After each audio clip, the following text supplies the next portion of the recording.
usisite na kufanya ile kazi unafanya ama umisheni ulionao. And I remembered you saying some 3 years back that you are a man on a mission. And when you said you're a man on a mission, many people never got to understand what you meant. But amongst the transformative things that you have done for our country, including the transformation in our economy, even for the church and for the unity of our country, you have indeed shown that you are truly a man on a mission to unify the people of Kenya. And I say that, Your Excellency, because I am a witness that from the AIPCA church that was divided, you have worked very hard to bring the AIPCA church together as one church. Today we bear witness when we see Archbishop Gadhuo here, Nene, and all these other bishops who are testifying that they're working at cross purposes. But through your efforts, you have brought them together. Please continue with that mission to unify the people of Kenya. And as the preacher of today said, before that day of Pentecost, do not give up and don't despair. Don't listen to the naysayers. Remain focused on the mission that you set out to achieve, and you will achieve it, God being ahead of you and with the support of the people of Kenya and the Church of God. Na Mheshimiwa Rais, nasema hivyo sababu najua wengi wamekutusi, wamekutania unapofanya juhudi ya kuleta nchi pamoja.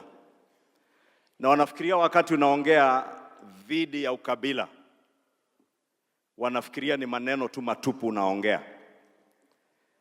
Nilisikiza mwingine juzi akisema ati tunahisi uchungu sisi kama jamii wakati unakashifu ukabila. Na unajua hakuna siku hata moja umekashifu ukabila na ukasema ni jamii iko na ukabila. Ni mtu mmoja ambaye umeambia aache siasa za ukabila, sio jamii nzima. Na Mheshimiwa Rais, sisi pia tumepata sehemu yetu ya matusi. Tumeitwa wasaliti, tumeitwa majina mengine ambayo hata siwezi kutaja hapa. Nimeshangaa leo hata archbishops na bishops na Wakristo wa Akurinu wako hapa, pia leo wanaitwa wasaliti na wanaambiwa wameleta tumbo zao kwa ikulu la Kenya. And I want to say shame on you. Sababu kwanza vile Moses Kuria amesema, hakuna mtu utembea bila tumbo yake. Si mmekuja na tumbo zenyu? Na mmekuja kwa ikulu ya Kenya. Na niwaambie hii ikulu sio ya Rais William Ruto. Hii ni ikulu ya Wakenya wote wakiwemo Akurinu wa Kenya. And every Kenyan has a right to visit their state house because this state house belongs to the people of Kenya, not to President William Ruto. He is only by the current occupant. Na akimaliza miaka yake 10 ataondoka na hawezi katalia hapa sababu sio kwake. Hii ni nyumba na ikulu ya Wakenya. Wacha kujipiga kifua. Ukitukana hata viongozi kama hawa wa kanisa, kuambia ni tumbo zao zinawaongoza, ni wasaliti sababu wametembea kwa ikulu yao ya Jamhuri ya Kenya. Wacha kutukana viongozi sababu wamekataa mwito wako wa siasa za ukabila na migawanyiko. Let us respect each other. Your Excellency, remain focused on that mission which you told us you are on a mission to unify the people of Kenya and to help us all focus on the transformation of our country and to be able to create job opportunities for millions of people, including our Akurinu young men and women, wenye wameongea hapa na wakasema wanaomba nafasi za kazi.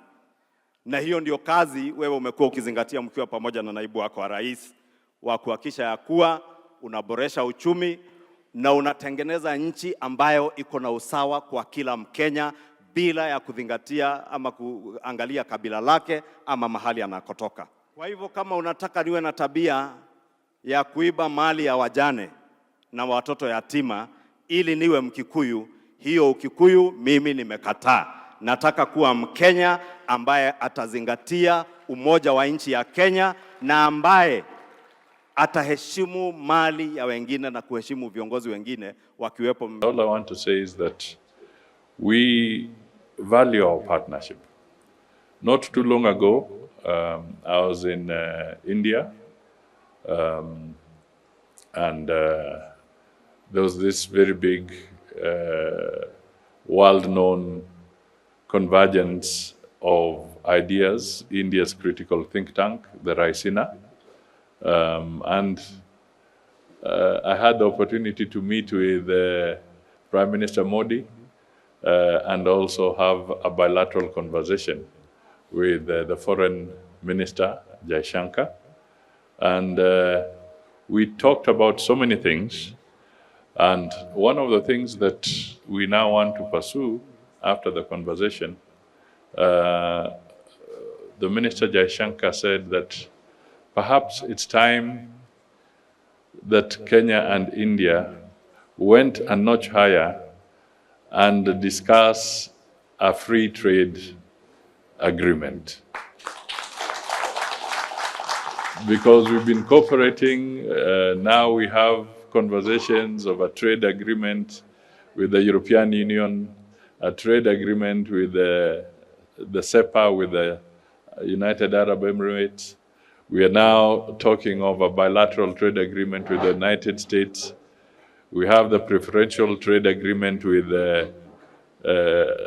China, with Africa under the FOCAC arrangement.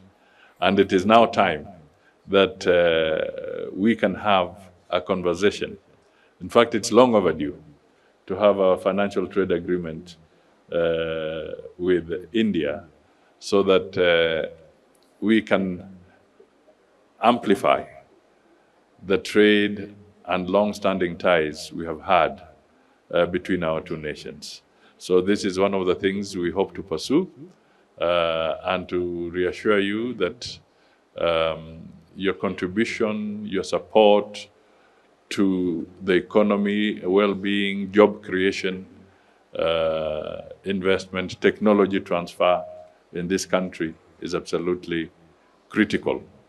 And that is why, with your help, with your partnership, Kenya is now seen as or ranked as the 6th largest economy in Africa by the IMF. This is all a partnership. In Kiswahili, there is a phrase that says, haba na haba, hujaza kibaba. Every small contribution eventually creates the bigger whole. So together, we have done haba na haba to make Kenya what it is. All right? And therefore, this is a good occasion to celebrate these 24 years. I wish you many more pleasant years and to reassure you that the government of Kenya respects your culture, respects your tradition, and our constitution provides for that anchoring so that everybody feels at home. And when you respect culture, you're respecting a civilization, you are respecting a people, you're respecting humanity. So thank you so much, and may you continue to prosper. May the blessings of Lord Balaji be on all of us. I'm very encouraged and happy to see the representation at the highest levels from the Kenyan government on such an important occasion. None other than Prime Cabinet Secretary and Cabinet Secretary of Foreign Affairs and Diaspora Affairs among us on this very, very auspicious occasion. Excellency, we value the support and patronage of the government of Kenya to allow the Indian community, the Indian Kenyan community, to further its traditions and customs.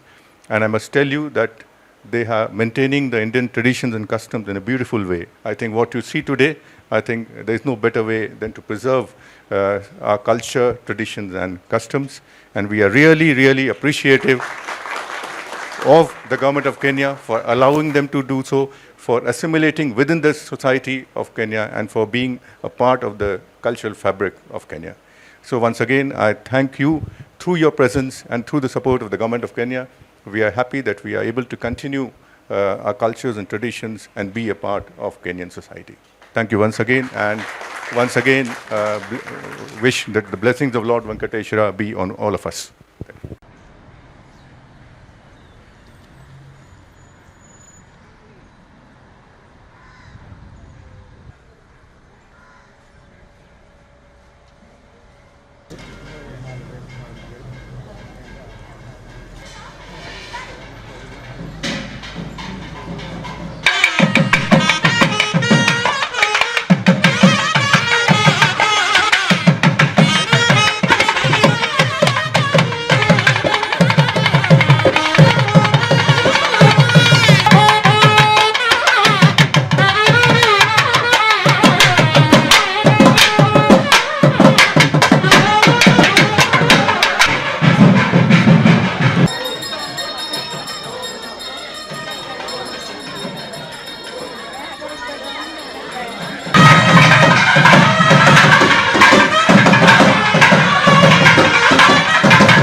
Hare Srinivasa.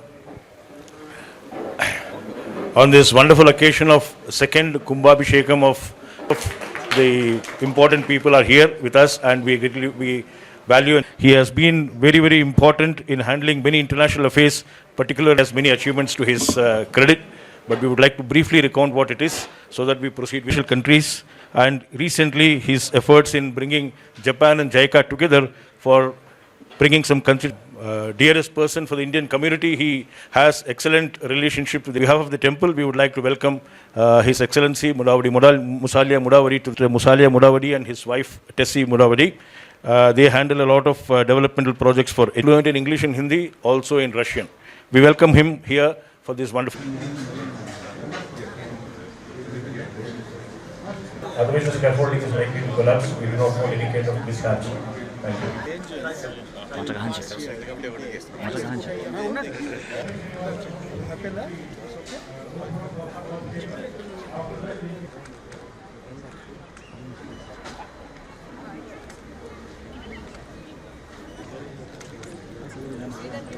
you.